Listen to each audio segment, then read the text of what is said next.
Today I'm going to be bringing you a DayZ medical tutorial or explanation type of video for the Xbox version. I've been getting a lot of requests for that in my comments and all that in my past DayZ videos. So this is going to be a little long video, but it's going to be very I'm going to explain everything, how things work and all that. So in DayZ you're supposed to be able to get diseases and sickness, infections like that in the game. And there's many ways of getting sick and all that, which is just drinking the wrong type of water. Like you can be drinking a certain pond that all the water is completely messed up. That's why you see in the bottom right of the screen where it shows little bacterial looking symbol. It's gonna show it going up and all that. You know, it's showing that your guy's probably gonna get sick or whatever. You can just by eating raw meat too, that will mess you up badly. Of course, just like real life. You gotta play the game kind of like it's a real survival. You know, you gotta cook your food and all that, but those are just some of the ways of getting, you know, sick. Just because it gives you the option to eat a certain thing or drink it doesn't mean you should. Like, you can be holding a Disinfect spray in your hand and it'll say drink, but don't press right trigger, don't drink it. It's gonna kill you or get you sick and then kill you, whatever. So I'm gonna give a couple of medical items that can help you survive or, you know, deal with your sickness and all that.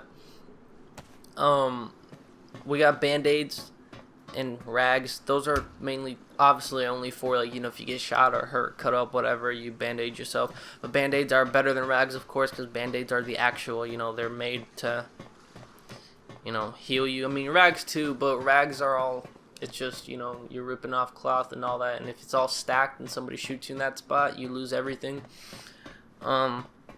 We got water purification tablets, which are, it's to purify water, so to make sure your water is not infected or anything. You just put the little tablets in the water bottle or whatever. Then we got vitamin pills, which helps prevent infections and also helps you recover from one. So if you're already infected, you just take vitamin pills and it helps you out with that. We also got antibiotics, which is kind of the same thing as vitamin pills. I mean, it prevents bacterial infection and can also treat it. So, you know, if you already got the infection, you just look for antibiotics. This is a little off topic. I mean, it's medical, but it's not to do with any infections. If you got a broken bones, it's not in the game yet. I'm assuming. I haven't gotten any broken fractures yet in the Xbox version, only in the PC version. But when you break a leg or something, you make a wooden splint, which I'll make another video about how to do that. I'm not going to explain it here because we got a lot of other things to talk about. But wooden splints heals broken bones. And then we got alcohol tincture, which is said to clean wounds or scratches and is also used before taking blood transfusion or saline to clean the spot for a needle. Though you can't yet get sick infected by blood transfusions, but that's the explanation online about it. Then we got Disinfect spray, which can be used to disinfect wounds, items, and the point of injection for IV needles. Basically, you know, you don't want to get injected by a dirty needle. So you got alcohol tincture and Disinfect spray. Don't drink them. It will give you an option to drink it. Don't drink it.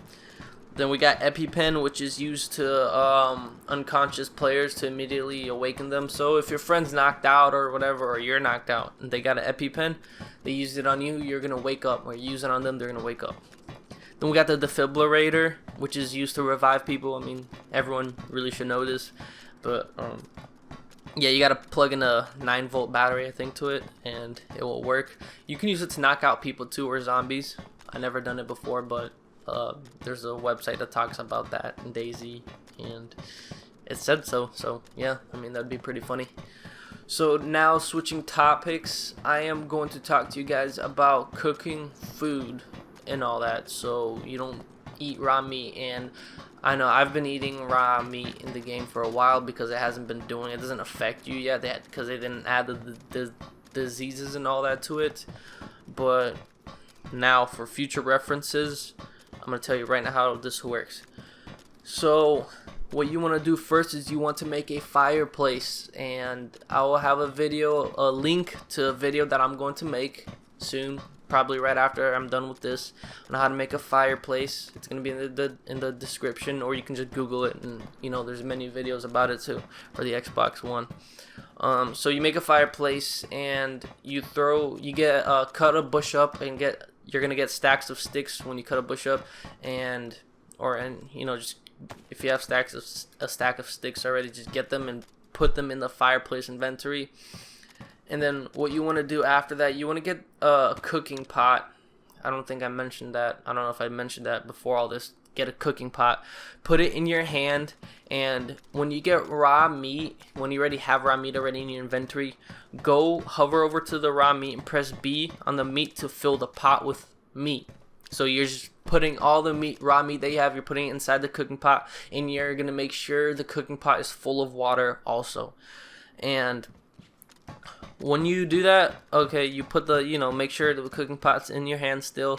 Then you hold A to micromanage the cooking pot and use the left triggers, like left bumper and all that, left trigger to put to put it in the fireplace.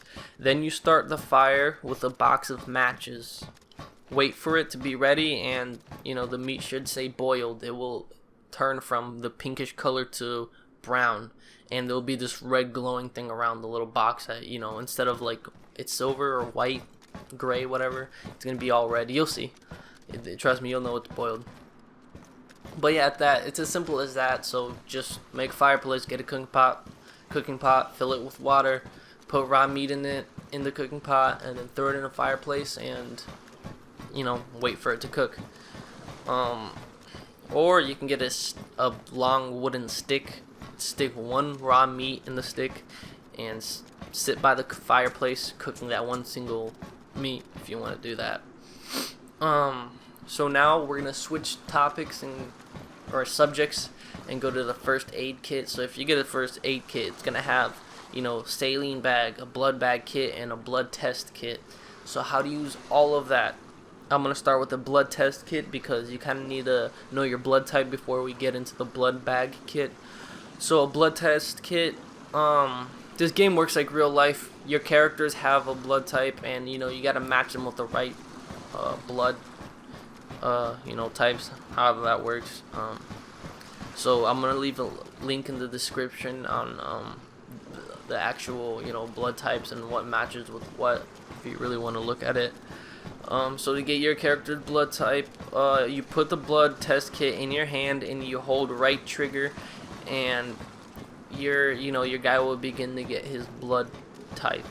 On the bottom right of the screen where it shows a little blood icon, it will in that blood icon it will say like A negative or O positive, whatever. It's gonna say your blood type.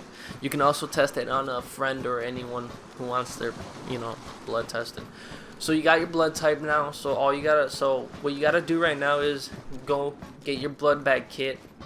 So how does that work? What you gotta do is you put the blood bag in your hand and you hold right trigger, and it's gonna take your blood from you, because this is so you can do blood transfusion, so you can give somebody else blood that needs it, or somebody can give it to you. They'll be doing this to you. So you have the blood bag in your hand, you're holding the right trigger to take your blood. It's gonna decrease your blood, but as long as you're eating and drinking water, your blood's gonna go back up. So you'll have after that you'll have a blood bag kit, but you need to combine it with an IV start kit to be able to use it. So what you got to do is you put the blood bag in your hands and you just combine it with the blood bag IV kit, and now you can use it on other players to help them out if they need blood and all that. So all you gotta do now, or instead, if you don't want to do all of that, just get a saline bag, because you don't got to worry about the blood types. You put the saline bag in your hands and combine it with the IV start kit so you can use it. That's all you got to do. The saline bag you can already just have blood in it, and you can give it to anybody. You don't got to worry about no blood types or anything like that. I'll say it again. All you gotta do is put the saline bag in your hands and you combine it with the IV start kit. Just like the blood bag kit, you just have that in your hand and you combine it with that IV start kit. But you don't gotta worry about the whole blood types and all that. So saline bag is better. But I hope you guys found this video useful, and anything else medical, whatever with diseases I can find on the Xbox version, I will make videos about. But yeah, I hope you guys found this video useful again, and see you on the next video.